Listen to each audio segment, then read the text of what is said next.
على رسول الله وعلى آله وصحابته أجمعين أما بعد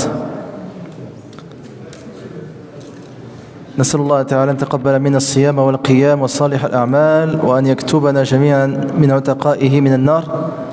Donc sourate Al-Kafirun, les infidèles. Bismillahir Rahmanir Rahim. Qul ya ayyuhal kafirun la a'budu ma ta'budun wa la antum 'abiduna ma a'bud ولا أنا عابد ما عبدتم ولا أنتم عابدون ما أعبد لكم دينكم ولي دين. Dis ô vous les infidèles, je n'adore pas ce que vous adorez et vous n'êtes pas adorateurs de ce que j'adore. Je ne suis pas adorateur de ce que vous adorez et vous n'êtes pas adorateur de ce que j'adore. À vous votre religion et à moi ma religion. Donc cette sourate, c'est une sourate qu'on entend souvent. Le prophète sallallahu alayhi wa sallam l'a récité souvent et il est même rapporté dans Sunan al-Tirmidhi. قال النبي صلى الله عليه وسلم من قرأ قل يا أيها الكافرون عدلت له بربع القرآن ومن قرأ قل هو الله أحد عدلت له بثلث القرآن. Donc le prophète sallallahu alayhi wa sallam il a dit que celui qui récite Surat al-Kafirun, c'est comme s'il avait récité le quart du Coran. Et celui qui récite Qul huwa Allahu ahad, c'est comme s'il avait récité le tiers du Coran. Donc le prophète sallallahu alayhi wa sallam récitait souvent cette sourate, par exemple dans les 2 raka'at du Fajr avant Subh, il récitait dans la première raka'a Qul ya ayyuhal kafirun et dans la deuxième Al-Ikhlas. Pareil pour les 2 raka'at après le tawaf, derrière Maqam Ibrahim, et pareil pour les 2 raka'at après la prière du Maghrib.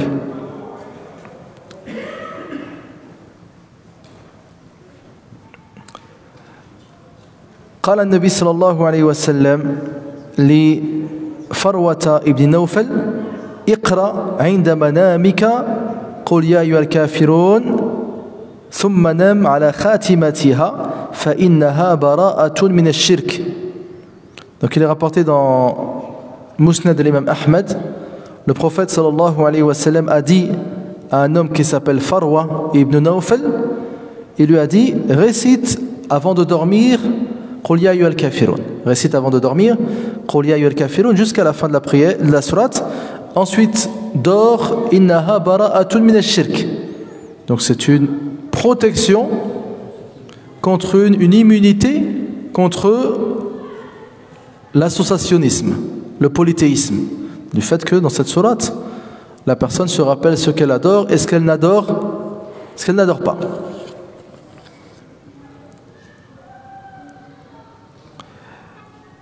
وكان النبي صلى الله عليه وسلم يرقي نفسه بهذه السورة. Également ça fait partie des sourates que le prophète sallallahu alayhi wa sallam récitait lorsqu'il voulait se faire ruqya. روى الطبراني في المعجم الصغير من حديث علي رضي الله عنه أن النبي صلى الله عليه وسلم قال لعن الله العقرب لا تدع مصليا ولا غيره ثم دعا بماء وملح وجعل يمسح عليها ويقرأ قل يا أيها الكافرون قل أعوذ برب الفلق قل أعوذ برب الناس. Donc le prophète sallallahu alayhi wa sallam il a dit qu'Allah azza wa jal maudisse al-aqrab, le scorpion, car il ne laisse personne tranquille, ni celui qui prie ni un autre. Donc parfois il leur arrivait d'être en prière debout ou bien prosterné, il se faisait piquer par un scorpion. Ensuite le prophète sallallahu alayhi wa sallam il a demandé qu'on lui apporte de l'eau et du sel, et il a récité sur l'eau salée Qul ya ayyuhal kafirun Qul a'udhu bi rabbil falaq Qul a'udhu bi rabbin nas, et il a passé cette eau sur la blessure. Donc Allah azza wa jal il dit Qul ya ayyuhal kafirun, yani ya Muhammad, dit ya ayyuhal kafirun, ô vous les infidèles. Donc ça englobe tout non-croyant à la wajhil ard, donc sur cette terre. Il peut être interpellé par ce verset. Sauf que à l'époque du prophète sallallahu alayhi wa sallam, le prophète il s'adresse aux gens de Quraysh. Donc cette sourate, c'est une sourate mécoise. Elle a été révélée avant l'hégire du prophète sallallahu alayhi wa sallam de la Mecque vers Médine.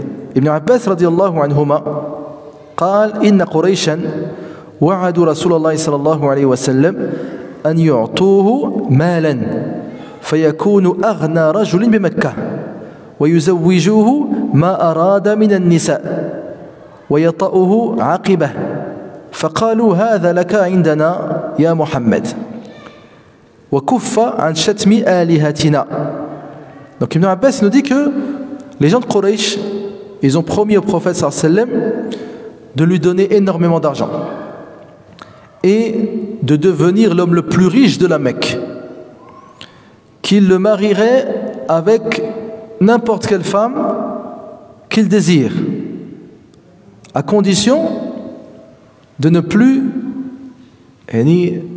insulter, de ne plus, on va dire, prendre en raillerie nos divinités. Fala tazkurha bisu, ne parle plus en mal de nos divinités, nos idoles. Fa in lam taf'al fa inna na'ridu alayka khaslatan wahida fa hiya laka wa lana fiha salah. Ils ont dit si tu refuses, on te propose un autre marché qui sera, on va dire, un point positif pour tout le monde, pour toi et pour nous. Le prophète, il a dit Wamahi, c'est quoi ce marché, cet accord entre nous? Ils lui ont dit Ta'budu alihatana sana al-Lata wal-Uzza wa na'budu ilahaka sanatan. فنزلت هذه السورة قل يا أيها الكافرون لا أعبد ما تعبدون ولا أنتم عابدون ما أعبد ولا أنا عابد ما عبدتم ولا أنتم عابدون ما أعبد لكم دينكم ولي دين. Ô vous les infidèles, je n'adore pas ce que vous adorez. Donc ils lui ont demandé, ils ont dit, le marché, le contrat, pendant 1 an, tu adores nos divinités. Lat wal Uzza, tu adores comme nous. Tu invoques nos divinités. Et nous, l'année d'après, pendant 1 an, on adore Allah. Et Allah Azza wa Jalla a fait descendre cette sourate.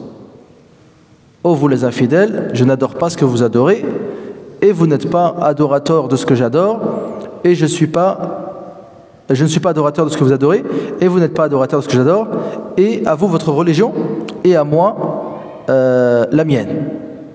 Donc en effet, قُلْ يَا أَيُّهَا الْكَافِرُونَ لَا أَعْبُدُ مَا تَعْبُدُونَ, c'est-à-dire je n'adore pas les idoles, je n'adore pas les rivaux avec Allah subhanahu wa ta'ala. Et vous n'adorez pas ce que j'adore. Vous n'adorez pas Allah subhanahu wa ta'ala. Et donc, vous remarquez qu'il y a des répétitions de versets. C'est-à-dire, la première, les savants ils ont dit, je n'adore pas ce que vous adorez en ce moment. Et je n'adorerai pas, même plus tard, même dans le futur, ce que vous adorez. Donc je vais rester ferme sur ma religion et ça ne sert à rien.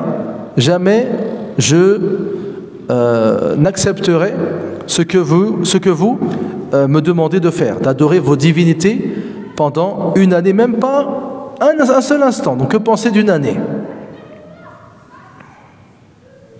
Donc malgré que il propose au prophète sallallahu alayhi wa sallam de l'enrichir, de faire de lui l'homme le plus puissant de la Mecque. Donc le sens de la ilaha illallah, c'est de croire fermement que nul ne mérite d'être adoré en dehors d'Allah.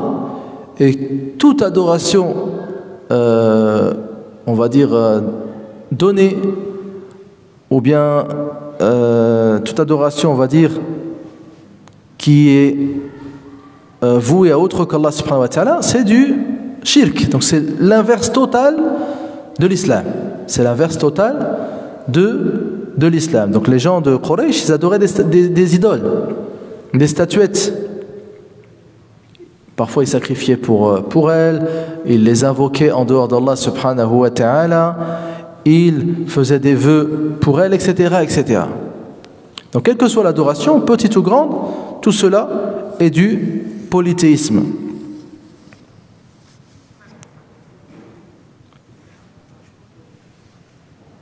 Et donc, l'islam, donc, c'est justement, c'est la religion des prophètes déjà.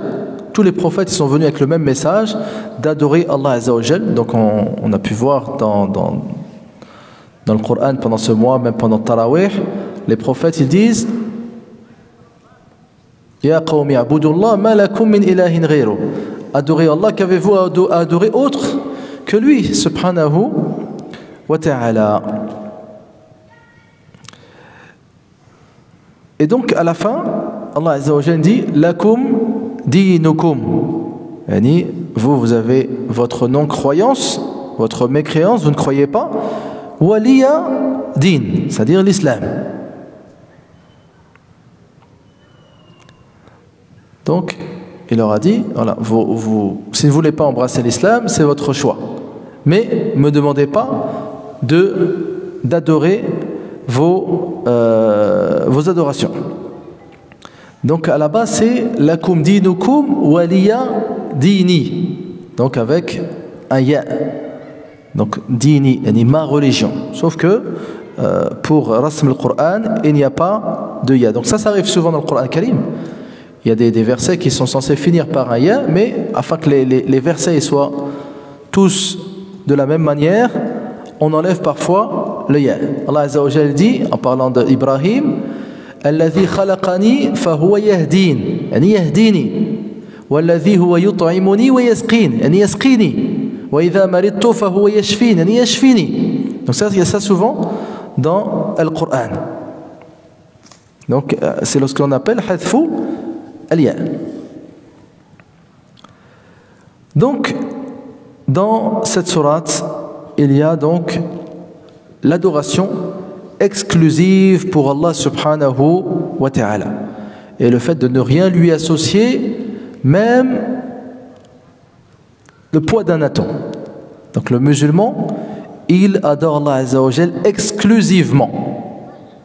Donc même si le prophète sallallahu alayhi wa sallam il a refusé un an, il aurait refusé même une seconde d'adorer autre qu'Allah subhanahu wa ta'ala. Donc toutes les adorations sont exclusivement pour Allah. Allah Azza wa Jalla dit قل إن صلاتي ونسكي ومحياي ومماتي لله رب العالمين لا شريك له وبذلك أمرت وأنا أول المسلمين. Dis au Mohammed, ma prière, mes sacrifices, ma vie entière, ma mort appartiennent à Allah, Seigneur des mondes, sans associé, et c'est ce qui m'a été ordonné de faire, et je suis le premier des soumis. Également dans cette sourate, donc la personne se désavoue du polythéisme, de l'adoration d'autres qu'Allah Azza wa Jalla. Et ce n'est pas propre à l'islam.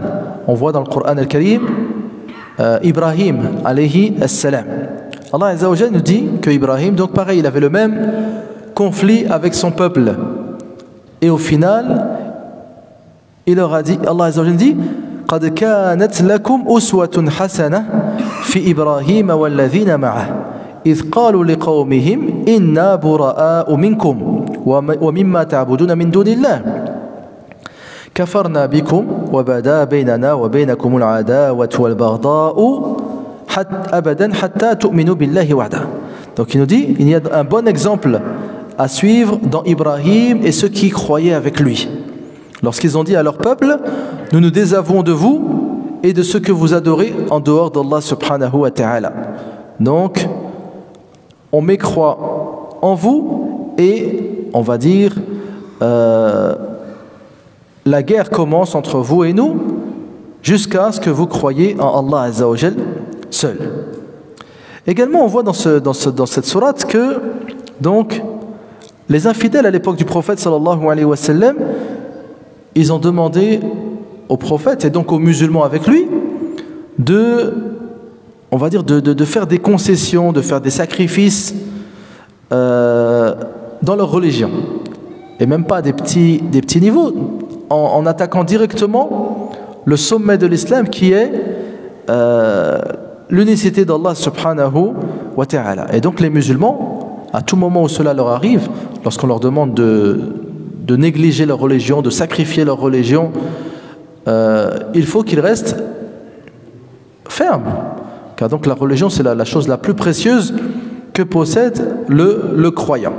C'est la chose la plus précieuse, c'est la chose sur laquelle on sera jugé Yawm al-Qiyamah. On nous dira qui est ton Seigneur, quelle est ta religion et qui est ton prophète. Allah Azza wa Jalla dit Waddu law tudhinu fayudhinun. Donc ils aimeraient que tu penches vers eux afin que eux également ils penchent vers toi. C'est-à-dire ils te demandent de sacrifier une partie de ta religion afin que eux également ils sacrifient une partie de leur. Sauf que l'islam c'est la dernière des religions, c'est la seule religion acceptée auprès d'Allah Azza wa Jalla. Inna ad-dina 'inda Allahi al-islam. Et Allah Azza wa Jalla dit Wala tarkanu ila alladhina zalamu fatamassakumun nar.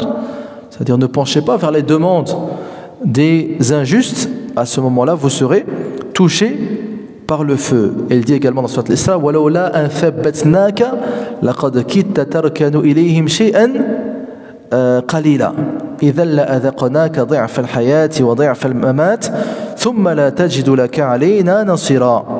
Allah Azza wa Jalla dit au prophète, si on ne t'avait pas affermi, il se peut que tu étais proche de pencher vers ce qu'on te demandait. Car donc le prophète sallallahu alayhi wa sallam, il subissait les pires atrocités. Donc ils étaient complètement combattus, ils étaient insultés, torturés pour certains, même tués. Donc il y avait, on va dire, il pouvait y avoir dans leur cœur un penchant pour le fait de peut-être faire certains sacrifices pour vivre mieux. D'accord? Mais malgré cela, Allah Azza wa Jalla, il a affermi le prophète sallallahu alayhi wa sallam et les compagnons. Et il dit également que s'il avait penché vers ce qu'on lui demandait, la adhaqnaka dhi'fa al-hayati wa dhi'fa al-mamat thumma la tajidu laka alayna nasira. Donc à ce moment-là, on t'aurait touché par on va dire, tu aurais été affaibli ici, dans cette vie et au moment de la mort, et tu n'aurais trouvé aucun secours parmi nous. Donc cette sourate, c'est sourate Al-Kafirun, donc c'est une sourate très importante, on la mémorise tous, Alhamdulillah, et elle permet donc de se rappeler à chaque fois que le musulman, il n'adore personne avec Allah subhanahu wa ta'ala. Et également, on remarque que Allah Azza wa Jal donc a préservé son prophète, il a protégé d'adorer autre qu'Allah Azza wa Jal. Et ceci n'est pas propre au moment où il a reçu la révélation. Donc tous les prophètes, alayhimus salam, Allah Azza wa Jal, il fait en sorte que jamais ils n'ont adoré d'autre qu'Allah, même avant de recevoir la révélation. Donc ça permet de préserver leur message. C'est-à-dire le jour où ils vont appeler à l'unicité d'Allah Azza wa Jal, leur peuple ne pourront pas leur dire tu nous appelles au tawhid et avant-hier tu étais avec nous en train... Là, personne ne peut leur dire ça parce qu'Allah Azza wa Jal, il a toujours protégé les prophètes d'adorer autre qu'Allah Azza wa Jal, même avant de recevoir la révélation. Le prophète sallallahu alayhi wa sallam, jamais il a adoré une des idoles des Mécois, ni Ibrahim alayhi salam, ni Moussa alayhi salam, etc., etc. Donc Allah Azza wa Jal, il protège déjà les prophètes avant même la révélation, afin que justement le message soit crédible. Le message soit crédible. Il leur a dit Atamuruna an-nasa bil birri wa tansawna anfusakum. Il leur a dit vous ordonnez les gens d'adorer Allah Azza wa Jal et vous oubliez vous-même. Là, même ça, Allah Azza wa Jal ne leur a pas donné cette opportunité.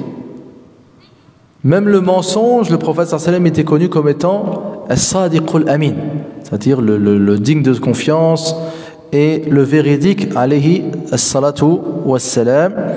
نسأل الله تعالى أن يوفقنا جميعا لكل خير وأن يكتبنا من عتقائه من النار وأن يتقبل منا الصيام والقيام. اللهم اجعل كل يوم في هذا الشهر خيرا من سابقه يا رب العالمين. ربنا آتنا في الدنيا حسنة وفي الآخرة حسنة وقنا عذاب النار. وصلى الله على نبينا محمد وعلى آله وصحابته أجمعين وآخر دعوانا أن الحمد لله رب العالمين. بارك الله فيك.